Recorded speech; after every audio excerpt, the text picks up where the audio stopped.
सुरुचिस्तयोः। मनु जी महाराज के दूसरे पुत्र उत्तानपाद की दो पत्नियां हैं, एक का नाम सुनीति और एक का नाम सुरुचि। एक के नाम में रुचि है और एक के नाम में नीति है। रुचि मतलब इच्छाएं। यदि आप अपनी इच्छा के अनुसार चलोगे तो आपका जीवन कल्याणमय होने वाला नहीं है।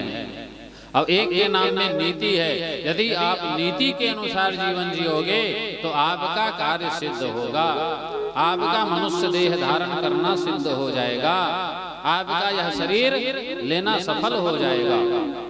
यदि आप नीति का आश्रय लोगे तो सुनीति और सुरुचि दो पत्नी। उत्तानपाद कौन है? तो कहे संसार का प्रत्येक जीव उत्तानपाद है। उत्तानपाद का सीधा सा अर्थ है जिसका पैर ऊपर हो और जिसका सिर नीचे हो, वो उत्तानपाद है। अब बताओ, संसार में आए तो आप भी तो उत्तानपाद थे, जब संसार में आपने प्रवेश किया, माँ के गर्भ से आपका आगमन हुआ, तो सबसे पहले तो आप उत्तानपाद थे। आपका भी सिर नीचे था और पैर ऊपर था। लेकिन बाद में भूमि परत भा डाभर पानी, इस भूमि के माया रूपी संसार से संपर्क होने के कारण जिस प्रकार आसमान का पवित्र निर्मल जल भी गंदा हो जाता है, वैसे ही इस देह का संसार में संसर्ग होते ही क्या हुआ? तो कहे देह के भीतर में अहंता ममता न जाने कितने प्रकार के अवगुण आते गए और धीरे धीरे अहंकार के कारण ऐसे सिर उठा तो ये शरीर ही उल्टा हो गया, सिर ऊपर हो गया और पैर नीचे हो गया। हम लोग कहते हैं हम सीधे चल रहे हैं, नहीं नहीं नहीं, हम सीधे नहीं चल रहे हैं, हम उल्टे चल रहे हैं। सिर हमेशा नीचे होना चाहिए, हमेशा नरम हो करके, हमेशा नमित हो करके, हमेशा नम्र हो करके संसार में जो है अपना कार्य करते रहे।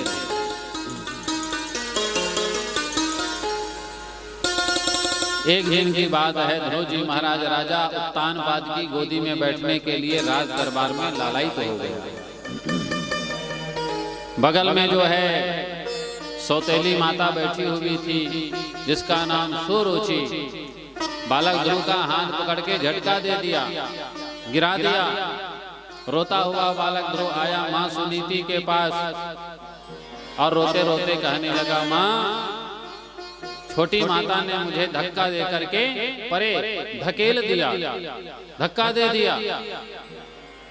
तो सुनीति जिसके जीवन में नीति है, सुनीति ने समझाया, बेटा बड़ी माँ ने कुछ गलत नहीं किया। कैसे गलत नहीं किया? मुझे पकड़ के हाथ पकड़ के झटका दे दिया तो गलत नहीं किया। तो माँ सुनीति ने समझाया, देखो राजा उत्तानपाद की गोदी में बड़े बेटे का अधिकार है, तुम्हारे बड़े भैया का अधिकार है, उत्तराधिकारी वो है, तुम उसकी गोदी में नहीं बैठ सकते। तुम्हारा जो बड़ा भाई उत्तम है ना, वह उसका अधिकारी है। राजा जब तक राज दरबार में है तो उसके गोदी में बड़े का अधिकार होता है। जब तुम्हारे पिताजी घर में आ जाए तब तुम उसकी गोदी में बैठ जाना। जब हमारे घर में आए तो तुम उसकी गोदी में बैठ जाना। तो बालक ध्रुव मचलने लगा, नहीं मुझे पिता की गोदी चाहिए, मुझे पिता की गोदी चाहिए, मुझे पिता की गोदी चाहिए। माँ सुनीति ने समझाया, बेटा ये संसारी पिता की गोदी में बैठने के लिए क्यों मचल रहा है? यदि मचलना है तो परम पिता की गोदी में बैठने के लिए मचल। तो बालक ध्रुव ने पूछा, माँ वो परम पिता कहाँ मिलेंगे? तो कहे वो जंगल में मिलेंगे। जंगल में जब तू बड़ा हो जाएगा ना तो जंगल जाना, जंगल में खूब तप करना, तो वहां तुम्हारे बड़े पिताजी आएंगे जो परम पिता हैं, जो जगत के परमात्मा हैं, वो परम पिता आएंगे। रोते रोते बालक ध्रुव सो गया, लेकिन रात के 12 बजे इनकी आंख खुल गई और 12 बजे रात्रि में ही पिता को पाने की जिद। बालक ध्रुव सोचता है जिसको कई वर्ष बाद पाना है उसको आज ही क्यों नहीं, तो मैं आज ही जाऊंगा और आज ही परम पिता की गोदी में बैठूंगा।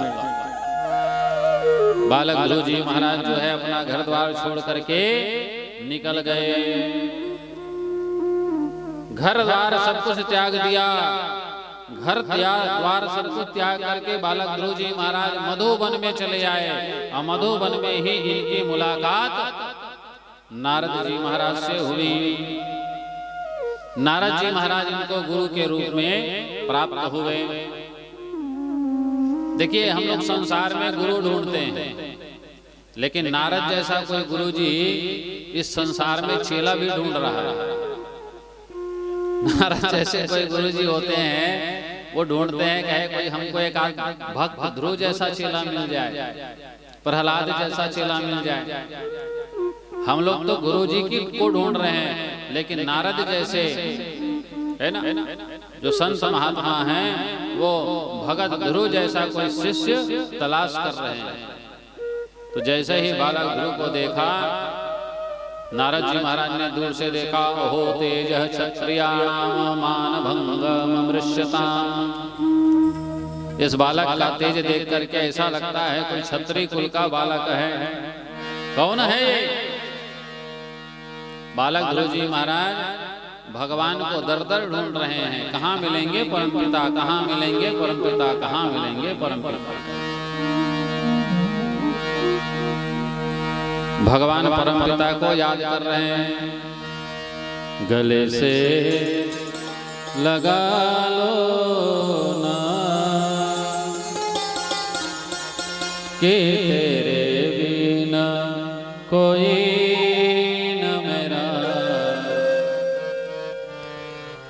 मुझे अपना बना लो ना।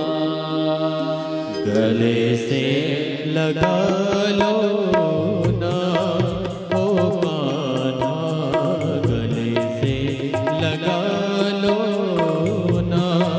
तुम्हारे सिवा कोई न मेरा, मुझे अपना बना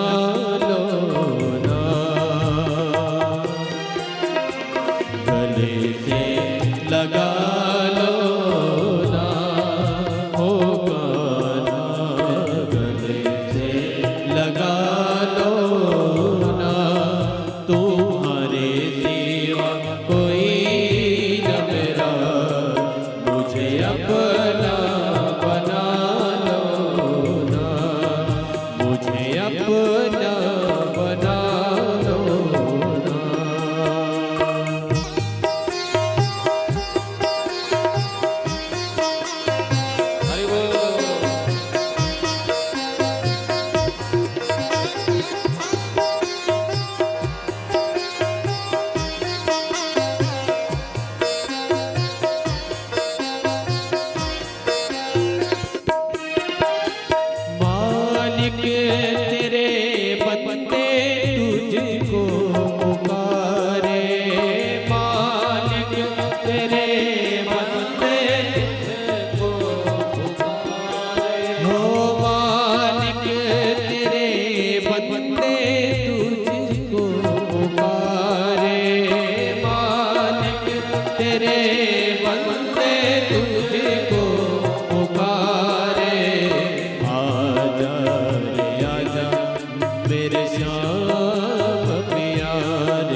लगा लो ना।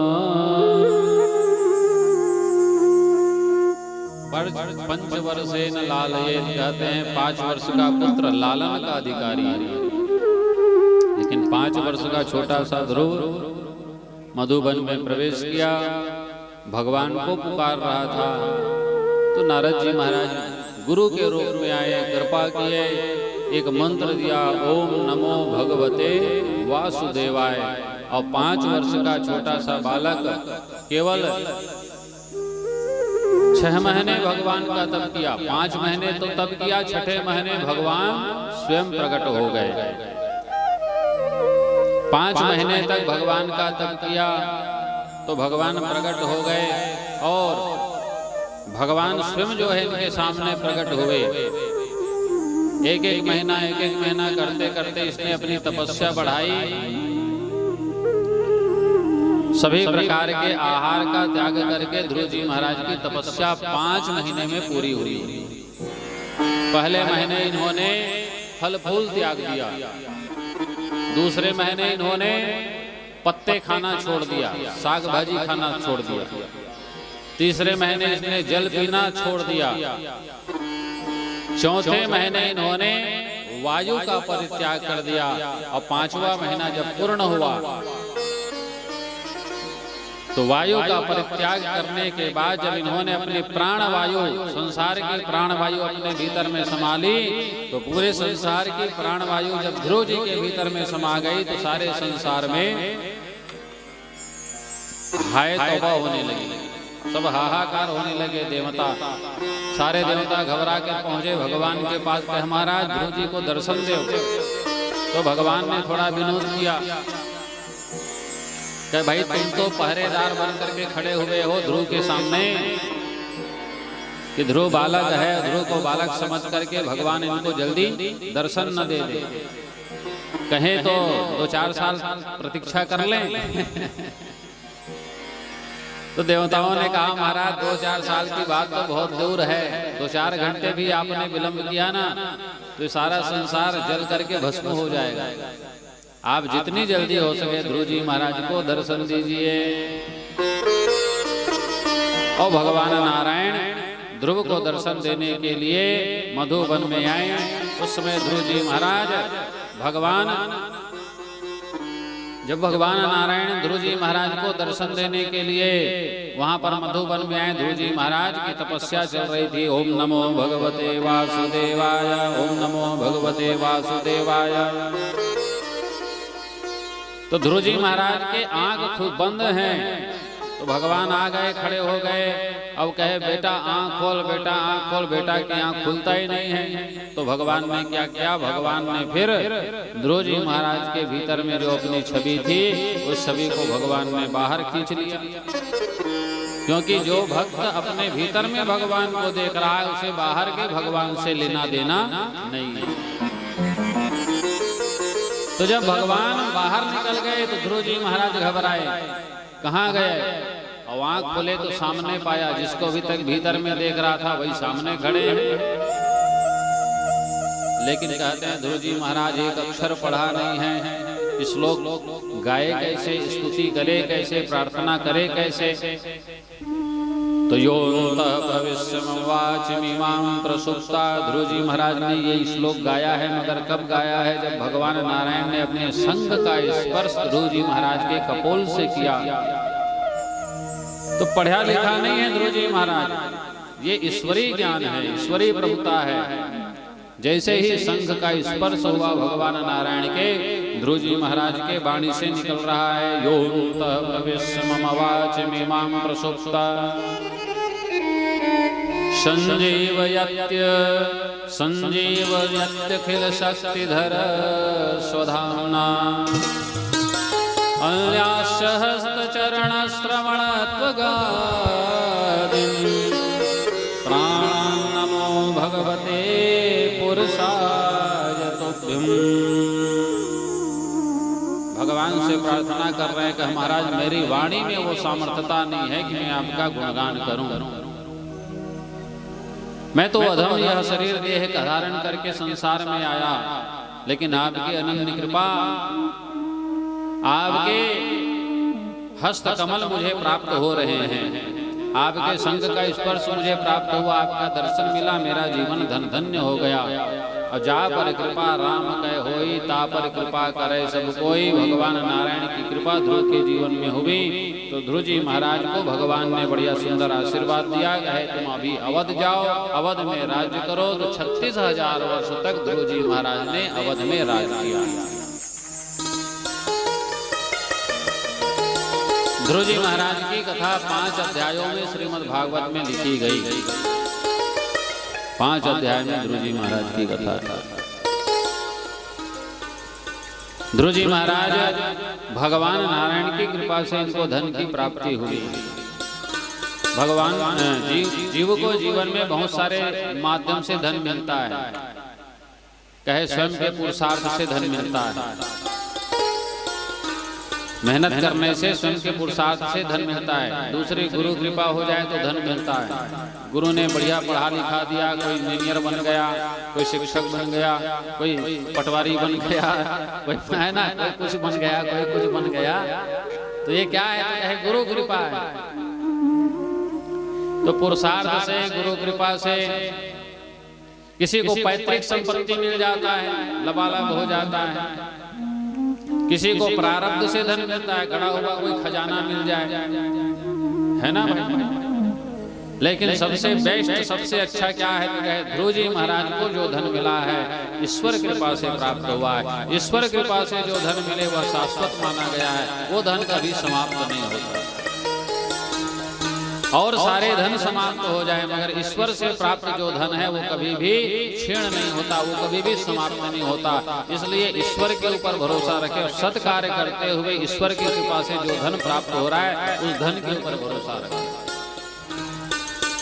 तो भगवान की कृपा से ध्रुव जी महाराज को धन की प्राप्ति हुई और यही धन शाश्वत धन है। ध्रुव जी महाराज और हमारे जीवन की गति बड़ी उल्टी। हम लोग पहले धन की ओर भाग रहे हैं और ध्रुव जी महाराज पहले भगवान की ओर भाग रहे हैं। तो एक है जगत और एक है जगदीश्वर। हम लोग जगत की ओर दौड़ लगा रहे हैं और ध्रुव जी महाराज जगदीश्वर की ओर दौड़ लगा रहे हैं। तो जगत की ओर दौड़ लगाने के चक्कर में होता क्या है? न तो जगत मिलता है न तो जगदीश्वर मिलता है। माया मिली न राम, ऐसा कहते हैं ना। लेकिन भगवान की ओर दौड़ लगाने से क्या होता है? कहे भगवान की कृपा से भगवान तो मिलेंगे ही और भगवान की कृपा से जो धन मिलेगा वो धन शाश्वत है, वो धन खत्म होने वाला नहीं रहता। वही धन जो है चिरस्थायी है। जो धन मीरा को प्राप्त हुआ, पायो जी मैंने राम रतन धन पायो। मीरा से किसी ने पूछा, कहे आपको आपके धन की सुरक्षा की चिंता नहीं होती? यहाँ तो हमको दिन रात जो है चिंता लगा रहता है, ITR भरना पड़ता है, वो GST चार्ज अलग से जो है ठुके जाए। आप तो बैंक वाले जो है टैक्स भी काट देते हैं, बैंक वाले भी कमीशन ले लेते हैं। घर में रखते हैं तो घर में चोर के द्वारा चोरी होने का डर है। तुम्हें चिंता नहीं है कि तुम्हारा धन जो है चोरी हो जाए। मीरा कहती है मेरा धन ऐसा धन है कि कभी चोरी होता ही नहीं है। खर्चे न लूटे चोर न ले, दिन दिन बढ़त सवायो, पायो जी मैंने राम रतन धन पायो। तो राम रत्न रूपी जो धन है वह जीवन में शाश्वत धन है, जो धन ध्रुव जी महाराज को प्राप्त हुआ। और राम की कृपा से ही सांसारिक धन, सांसारिक भोग भी ध्रुव जी महाराज के जीवन में प्राप्त हुआ। और बाद में ध्रुव जी महाराज के लिए भगवान ने जो है रिजर्वेशन करा के रखा, एक अलग से लोक बना के रखा। इस लोक को कहते हैं ध्रुव लोक, जहाँ भगवान नारायण के परम भक्त ध्रुव जी महाराज ध्रुव नारायण बन करके वास करते हैं। ऐसा वह ध्रुव लोक, शाश्वत लोक विद्यमान है।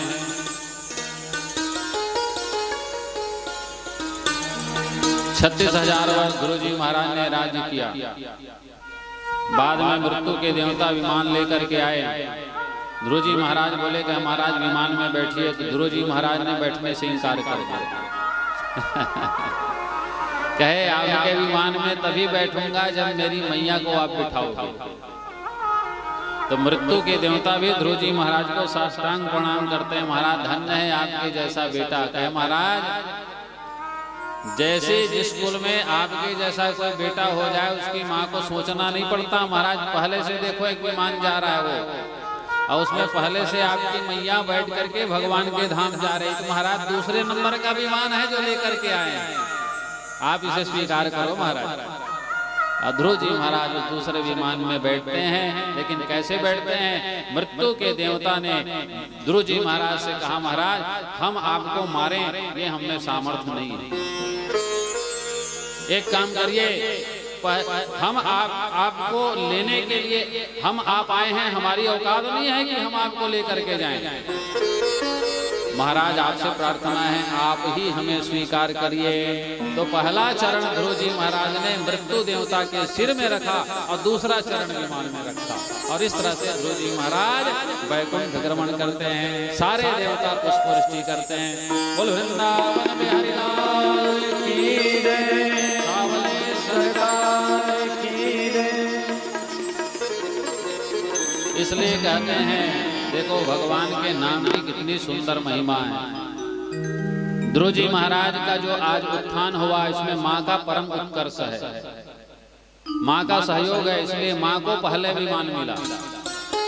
जो माँ अपने होनहार बच्चे को संस्कारवान बनाती है ना, तो पहला विमान उनके लिए आता है। दूसरा विमान तो बालक के लिए आएगा जब वो बालक योग्य हो जाएगा, लेकिन पहले विमान में अधिकार माँ का होता है। कौन सी माँ? जो माँ अपने संतान को संस्कार सिखाती है। हमारे संत लोग कहते हैं ये भागवत एक पाठशाला, और इस पाठशाला के प्रथम आचार्य माँ है। माँ यदि जब जागती हैं, ध्यान से सुनना, माँ जब जागती हैं तो ध्रुव और प्रहलाद जैसा पुत्र पाती हैं, और माँ यदि प्रमादवश निद्रा के आलय में चली जाएं तो अभिमन्यु जैसा एक पुत्र इस भारतवर्ष से हमेशा के लिए शहीद हो जाता है। इसलिए माँ को हमेशा जागते रहना चाहिए। कोई पुत्र कंस न बन जाए, कोई पुत्र रावण न बन जाए, कोई पुत्र गलत मार्ग में न चले जाए। इसलिए वो थी क्या एक गांधारी जिन्होंने अपने आंख में पट्टी बांधी, लेकिन आज की माताओं से कर विनय प्रार्थना है, करबद्ध निवेदन है, आंख की पट्टी आप खोलिए। बेटा कहीं दुर्योधन न बन जाए, बेटा कहीं दुशासन न बन जाए, बेटा कहीं रावण के पद पे न जाए। तो रावण बने कंस बने, इससे अच्छा अपना पट्टी आज निकाल दो। और आज धर्म के रक्षण के लिए जिस प्रकार से देवी लक्ष्मी ने अपना बलिदान दिया, ऐसे ही आप धर्म के पद में अपना सतत जो है मार्गदर्शन पुत्रों को करते रहें। सुनीति बनिए, जिसके जीवन की नीति सुंदर है वो सुनीति। इस कथा में माँ का नाम सुनीति, जिसके जीवन की नीति सुंदर है उसका नाम सुनीति। नाम का भी बड़ा महिमा है। सनातन धर्म में ये मत समझना कि हमारा नाम रख दिया तो ऐसे ही रख दिया, ना ना, नाम के अनुरूप कई लोगों का लक्षण रहता है। जैसे कोई देवी है ना, अब नाम तो है शांति देवी, और रोज घर में आपके कारण ही महाभारत हो रहा है, तो आपका नाम जो है यथार्थ हुआ क्या? नहीं हुआ। नाम है गंगा देवी, और मांगो तो एक गिलास पानी भी नहीं मिल रहा है। नाम है ज्ञानचंद, और 10वीं से आगे उनकी गाड़ी बढ़ी नहीं रही है, तो इस काम का ज्ञानचंद है। नाम है रामनाथ, और आचरण रावण से यदि गया गुजरा है। एक बालक था जिसका नाम ठनठन पाल, उनकी कथा याद आती है यहाँ पर। बालक ने सोचा मैया ने क्या नाम रख दिया, ठनठन पाल। नाम ढूंढने निकला, एक गांव गया तो एक माता जी इनको मिली, गोबर बीन रही थी। माता जी से पूछा, माता जी आपका नाम? मैया ने कहा मेरा नाम लक्ष्मी। ठनठन पाल का माथा ठनका, ये काहे की लक्ष्मी गोबर बीन रही है? फिर आगे बढ़ा, दूसरा गांव गया, दूसरे गांव में एक व्यक्ति मिला, वो भीख मांग रहा था। उसने पूछा भैया आपका नाम? उसने कहा मेरा नाम